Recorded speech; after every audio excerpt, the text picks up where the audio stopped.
நம்ம பிசினஸ்க்கு பேர் வைக்கிறது மட்டும் இல்லாம கஸ்டமர்ஸ் கண்ணில் படுற மாதிரி எப்படி போர்டும் வைக்கிறோமோ அதே மாதிரி ஆன்லைன்ல நம்ம பிசினஸ் தெரியறதுக்கு ஒரு கூகுள் அக்கௌண்ட் ஓபன் பண்ணி மேப்பை மட்டும் செட் பண்ணா பத்தாது.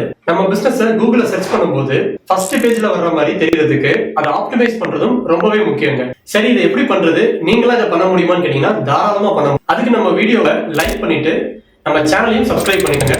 ரெகுலரா வரப்போற அடுத்தடுத்த வீடியோஸ்ல இதை எப்படி பண்ண முடியும் அப்படின்றத டீடைலா சொல்ல போறோம். சோ இப்போ இதுக்கு என்னென்ன தேவைன்றதை நம்ம பாத்துடலாம். இதுக்கு ஒரு ஜிமெயில் அக்கௌண்ட் கிரியேட் பண்ணிக்கோங்க. கூடவே உங்களுடைய கான்டாக்ட் நம்பர் எடுத்து வச்சுக்கோங்க. சோ இதோட சேர்த்து உங்க பிசினஸோட மொத்த தகவல்களையும் ஒரு டிஸ்கிரிப்ஷனா ஸ்டெப் பை ஸ்டெப்பா டீடைலாவும் எடுத்து வச்சுக்கோங்க. நீங்க மார்க்கெட்டிங்ஸ்க்கு யூஸ் பண்ணிட்டு இருக்க உங்களுடைய ப்ரமோஷனல் போஸ்டர்ஸும் பிளஸ் உங்க பிசினஸோட லோகோ இதுக்கு ரொம்பவே முக்கியம். இது மட்டும் இல்லாம நீங்க கஸ்டமர்ஸ்க்கு கொடுக்க போற ஆஃபர்ஸ் என்னன்றதையும் டீடைலா பிளான் பண்ணி அந்த ஆஃபர் ஸ்ட்ரக்சரையும் எடுத்து வச்சுக்கோங்க. இந்த தகவல்களே போதும் உங்க பிசினஸை ஆன்லைன்ல ப்ரோமோட் பண்றதுக்கும் கூகுள் மை பிசினஸ் அக்கௌண்ட்டை கிரியேட் பண்றதுக்கும்.